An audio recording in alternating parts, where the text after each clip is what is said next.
নমস্কার বন্ধুরা, ইতিহাসের ইতিকথার নতুন পর্বে আপনাদের সকলকে স্বাগত।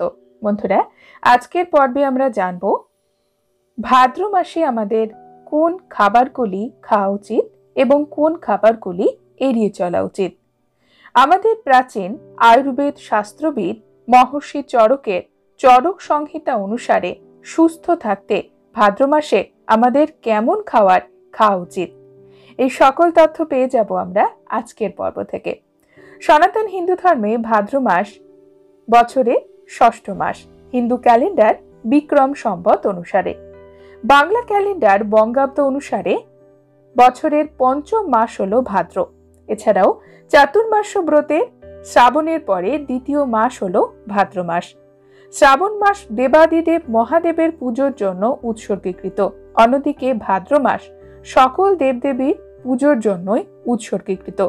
সনাতন হিন্দু ধর্মে ভাদ্র মাস হলো এমন একটি মাস, যেই মাস প্রথম থেকে শেষ পর্যন্ত উৎসব অনুষ্ঠান, ব্রত, পুজো পার্বণ সকল পবিত্র ধর্মীয় কর্মের সঙ্গেই যুক্ত।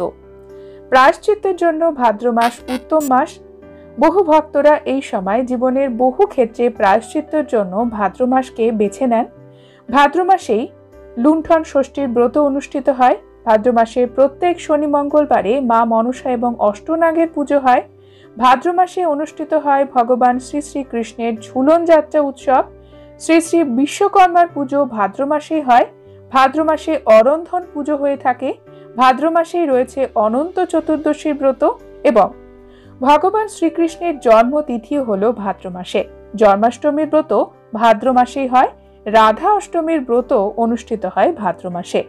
ভাদ্র মাসে ভগবান মহাদেবের পুত্র গজানন গণেশের পুজো হয়ে থাকে।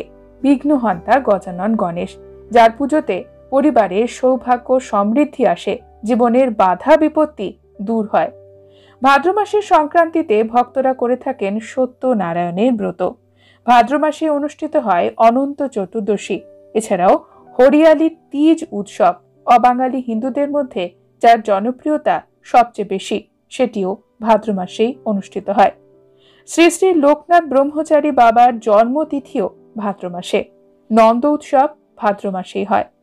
অর্থাৎ হিন্দু ধর্মের সকল আচার অনুষ্ঠান, ব্রত, পুজো পার্বণ বেশি করে যে মাসে থাকে সেটি হলো ভাদ্র মাস। ভাদ্র মাস আমাদের হিন্দু ধর্মের শূন্য মাসও, তাই এই মাসে কোনো শুভ অনুষ্ঠান হয় না। সামাজিক শুভ অনুষ্ঠানের মধ্যে বিয়ে, এছাড়াও উপনয়ন অর্থাৎ পৈতের অনুষ্ঠান, গৃহপ্রবেশ, নতুন মন্দির প্রতিষ্ঠা, জমি ক্রয় বিক্রয়, এই ধরনের সামাজিক শুভকর্ম করা যায় না। তবে ভাদ্র মাস যে কোনো ধরনের জপ, তপ, ধ্যানের জন্য, প্রায়শ্চিত্তের জন্য অত্যন্ত পবিত্র মাস। এই মাসে সবসময় সাধারণ এবং সাত্ত্বিক জীবনযাপনের কথা বলা হয়েছে। বন্ধুরা, আমাদের ভারতবর্ষে বহু প্রাচীন গ্রন্থ রয়েছে এবং এই গ্রন্থগুলি আমাদের জীবনের একটি অমূল্য সম্পদ।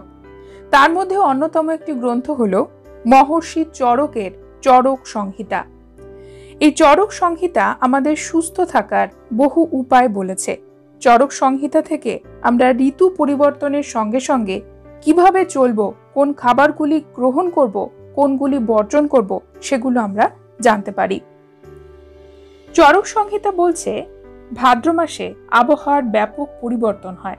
এই ভাদ্র মাসের আবহাওয়াতে আমরা গ্রীষ্ম, বর্ষা এবং শীতের একটি মিশ্রণ পাই। মূলত অগাস্ট এবং সেপ্টেম্বর মাসের মাঝামাঝি সময় থাকে ভাদ্র মাস। এই সময় কখনো রোদ ওঠে, কখনো বৃষ্টি হয়, আবার কখনো বৃষ্টির কারণে ঠান্ডা লাগে। এর ফলে আমাদের শরীরের মধ্যে যে সামঞ্জস্য থাকে সেটি খারাপ হয়ে যায়। আমাদের পাচন শক্তি দুর্বল হয়। এই সময় পাচনতন্ত্রকে সবল করার জন্য আমাদের বেশ কিছু খাবার গ্রহণ করতে হয় আর বেশ কিছু খাবার বর্জনও করতে হয়।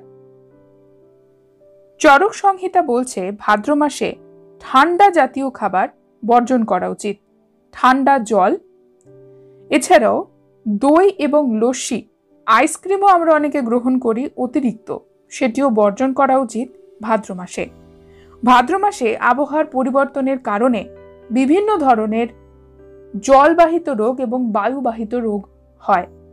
তার মধ্যে জ্বর, সর্দি, কাশি তো ঘরে ঘরে থাকে।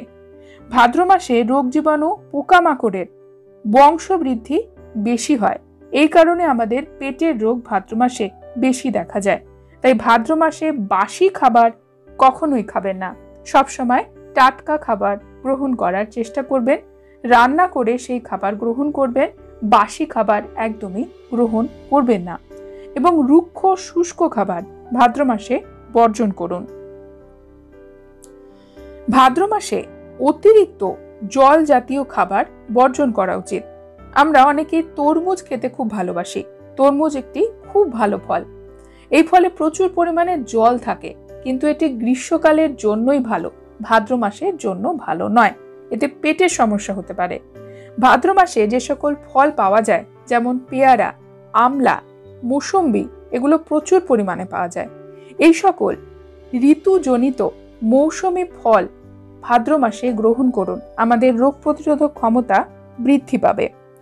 ভাদ্র মাসে ছাতু খেতে মানা করা হয়, এটিও হজম হতে সময় লাগে। ভাদ্র মাসে মুসুর ডাল এবং ছোলার ডাল বর্জন করুন।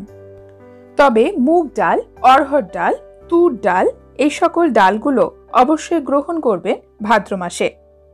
মহর্ষি চরক ভাদ্র ঋতুতে অগ্নিবর্ধক অর্থাৎ যে খাবারগুলি আমাদের হজম শক্তি বাড়ায় এবং বাত নাশক অর্থাৎ যে খাবারগুলি শরীরের বায়ু বৃদ্ধিকে কম করে সেগুলো খাবার কথা বলেছেন।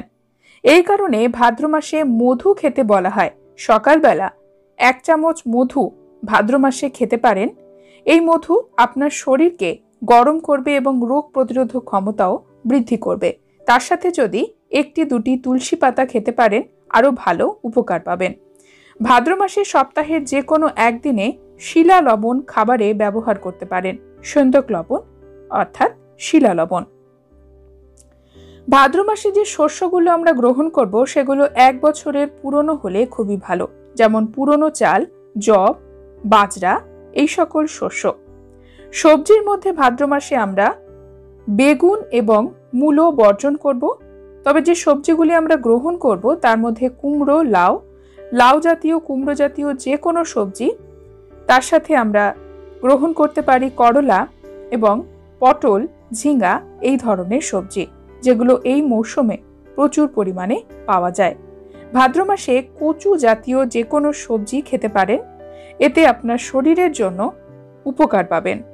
ভাদ্র মাসে মশলার মধ্যে জিরা, মেথি, আদা, গোলমরিচ অবশ্যই ব্যবহার করবেন। ভাদ্র মাসে দই এবং লস্যি বর্জন করলেও দুধ এবং ঘি গ্রহণ করবেন, শরীরের জন্য খুবই উপকারী। এছাড়াও নারকেল তেল ব্যবহার করতে পারেন, আয়ুর্বেদ অনুসারে এটি অত্যন্ত উত্তম। ভাদ্র মাসে মধুর সাথে সাথে লেবুও গ্রহণ করবেন খাবারে। এছাড়া ত্রিফলা গ্রহণ করতে পারেন ভাদ্র মাসে, আমলকি, হরিতকি এবং বহেরা, এই 3টি নিয়ে ত্রিফলা, এটি আমাদের হজম শক্তি বাড়ায়।